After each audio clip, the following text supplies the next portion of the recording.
Oke, Bismillahirrahmanirrahim. Assalamualaikum warahmatullahi wabarakatuh. Saya dengan Aiman Zaki Safar dari kelas 10A.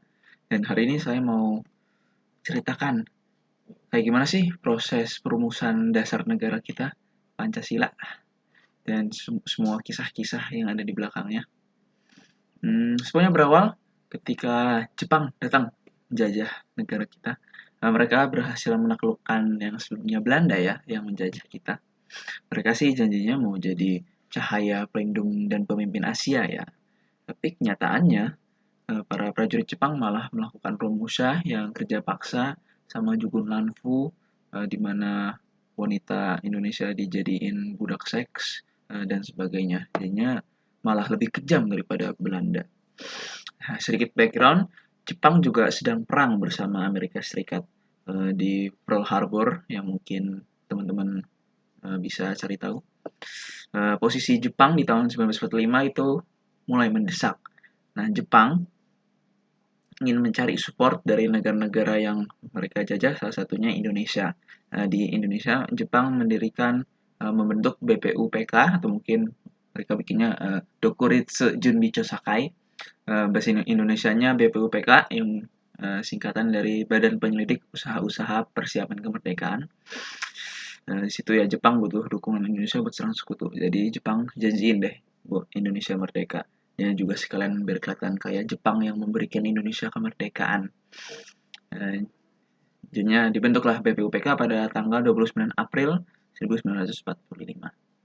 Nah, negara baru yang selama ini dijajah mau dibentuk.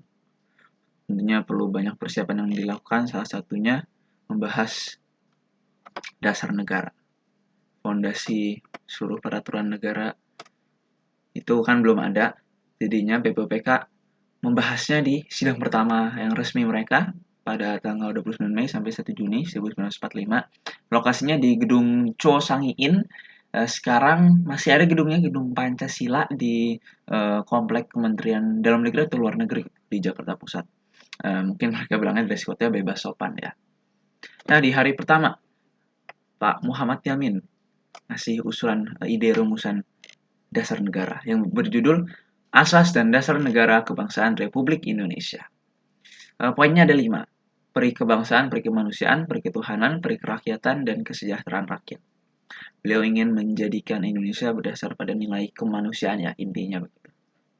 Nah, di hari kedua, Muhammad Hatta yang ingin berpidato. Tapi bukan ngasih usulan dasar negara, tapi pentingnya memisahkan urusan agama dan negara untuk mewujudkan dasar ketuhanan. Itu pada tanggal 30 Mei ya, 1945 di hari kedua sidang. Nah, ketua BPUPK itu Bapak KRT Rajiman Widyodiningrat. Nah, mungkin saja ya pada saat sidang beliau mengatakan dasar negara kita mau apa guys? Mungkin saja. We never know, wallahu alam. Nah, di hari ketiga, pada tanggal 31 Mei 1945, Pak Supomo yang ngasih ide. Menurut beliau, Indonesia itu paling cocok jadi negara integralistik. Tidak menjamin kepentingan satu golongan atau satu individu, tapi menjamin kepentingan masyarakat sebagai kesatuan persatuan. Itulah mengapa di ide dasar negara beliau juga ada 5 poin seperti Pak Muhammad Yamin. Yang pertama, persatuan, kekeluargaan, keseimbangan lahir dan batin, musyawarah, dan keadilan rakyat. Ia juga menekankan pentingnya persatuan dan moralitas untuk menggapai cita-cita negara. Nah, di hari terakhir yang menarik, 1 Juni 1945. Ini ada usulan dari Bung Karno, Insinyur Soekarno. Usulan beliau kasih istilah Pancasila yang berarti 5 dasar dalam bahasa Sanskerta. Nah, ini 1 Juni mungkin tanggal yang kita ketahui sebagai hari lahir Pancasila. Namun, nanti setelah kita lihat, sebenarnya bukan hari lahir Pancasila 5 poin yang kita ketahui sekarang, tapi sebenarnya istilahnya doang. Karena kalau kita lihat, usulan-usulan beliau tuh nggak sama dengan sekarang. Poin pertama, kebangsaan Indonesia. Nilai kedua, internasionalisme dan atau perikemanusiaan. Yang ketiga, mufakat atau demokrasi. Yang keempat, kesejahteraan rakyat. Dan yang kelima, ketuhanan yang berkebudayaan. Nah, kata beliau, 5 dasar ini, 5 sila ini, inti sarinya bisa diperas lagi menjadi trisila atau 3 dasar. Yang pertama itu sosionasionalisme, yang kedua sosiodemokrasi, dan yang ketiga ketuhanan yang berkebudayaan. Nah, dan sebenarnya 3 ini kata beliau, inti bangetnya dasar yang mendasari dasar ini bisa diperas jadi ekasila atau satu dasar, itu gotong royong.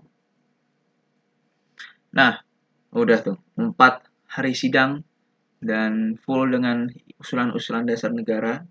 Sidang satunya selesai. Mereka mengadakan masa reses dari 2 Juni ya, hari setelah sidang selesai sama nanti sebelum sidang kedua itu pada tanggal 9 Juli. Berarti masa reses atau masa istirahat kayak sekitar sebulan. Tapi masa negara mau dibentuk sebulan libur. Dan itulah mengapa BPUPK membentuk panitia yang berjumlah 9 orang untuk membahas dasar negara.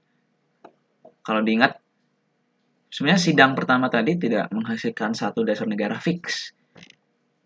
Nah, itulah tugasnya panitia yang berjumlah 9 orang ini atau kita kenal sebagai panitia 9 untuk membahas, merumuskan dasar negara final. Dan mereka berhasil melakukannya pada tanggal 22 Juni 1945. Dan mereka muat di Piagam Jakarta yang nantinya kita lihat akan dipakai sebagai pembukaan Undang-Undang Dasar. Nah, dasar negara yang dirumuskan adalah 5 butir dasar yang mirip sekali dengan yang Pancasila yang kita kenal seperti sekarang. Nanti kita lanjut lagi. 22 Juni mereka berhasil. Lanjut deh. Masa reses selesai ya tadi 9 Juli. Lanjut kita ke sidang 2. Topik yang mereka bahas Undang-Undang Dasar, beberapa list peraturan ya, peraturan negara. Waktunya 10-17 Juli 1945, lokasinya di gedung yang sama di Chow Sang In, dress code-nya sama ya. Nah, singkat cerita salah satu poinnya adalah Piagam Jakarta tadi yang dirumuskan panitia 9 yang memuat dasar negaranya itu resmi diterima sebagai pembukaan Undang-Undang Dasar. Dan tentu saja mereka juga udah bikin batang tubuhnya ya, peraturan-peraturannya yang utama. Sip, BPUPK udah 2 sidang, dasar negara udah terumus dan Undang-Undang Dasar telah disusun.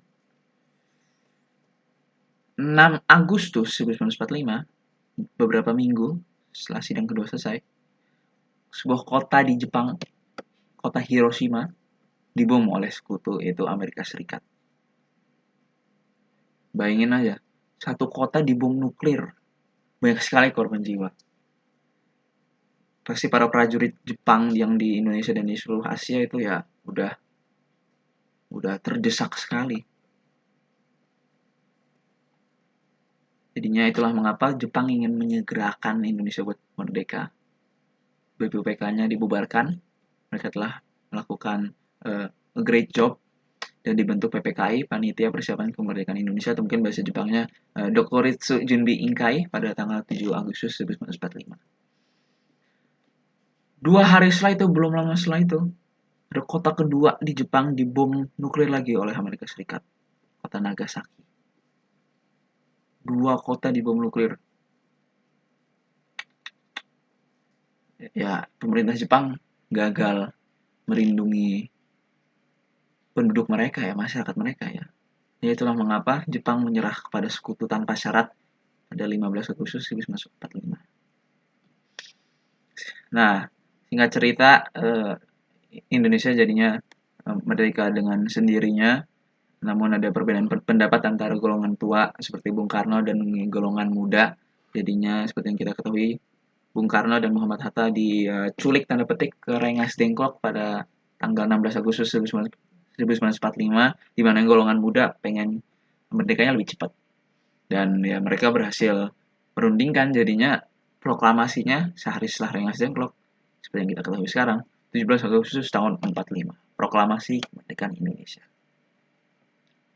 PPKI itu belum sidang. Sidangnya tanggal 18 Agustus 1945, pas setelah proklamasi, sehari setelah proklamasi. Dan hasil sidang itu, inilah dimana Pancasila yang kita ketahui seperti sekarang disahkan ya, mengesahkan undang-undang. Salah satu hasilnya adalah mengesahkan undang-undang dasar, yang berarti termasuk pembukaan dan batang tubuh. Pembukaannya tentu saja yang tadi dari Piagam Jakarta yang memuat 5 dasar tadi. Namun, yang berarti mensahkan Pancasila sebagai dasar negara, namun dengan penghapusan 7 kata, yaitu di sila pertama, ketuhanan dengan menjalankan syariat Islam, dengan wajib menjalankan syariat Islam bagi pemeluk-pemeluknya. Namun tentu saja banyak pihak yang non-muslim yang keberatan. Jadinya 7 kata itu dihapus dan menjadi seperti yang kita ketahui sekarang. Sila pertama, ketuhanan Maha Esa. Sila kedua, kemanusiaan yang adil dan beradab. Sila ketiga, persatuan Indonesia. Kerakyatan, habis itu sila keempat, kerakyatan yang dipimpin oleh hikmat kebijaksanaan dalam permusyawaratan perwakilan. Dan sila kelima, keadilan sosial bagi seluruh rakyat Indonesia. Selain itu mereka juga mengangkat Soekarno dan Hatta jadi presiden dan wakil presiden pertama Indonesia dan membentuk Komite Nasional Indonesia Pusat atau KNIP yang tugasnya saat itu membantu tugas-tugasnya Pak Presiden dan Wakil Presiden. And the rest is history. Sini saya juga membuat sedikit ilustrasi doodle ya, dan ilustrasi-ilustrasi tokoh-tokoh yang memberikan ide dasar negara. Saya alhamdulillah sangat enjoy sekali untuk membuat infografis ini dan bisa share ke teman-teman semua. Ya, cukup sekian dari saya. Mohon maaf kalau ada salah-salah. Assalamualaikum warahmatullahi wabarakatuh.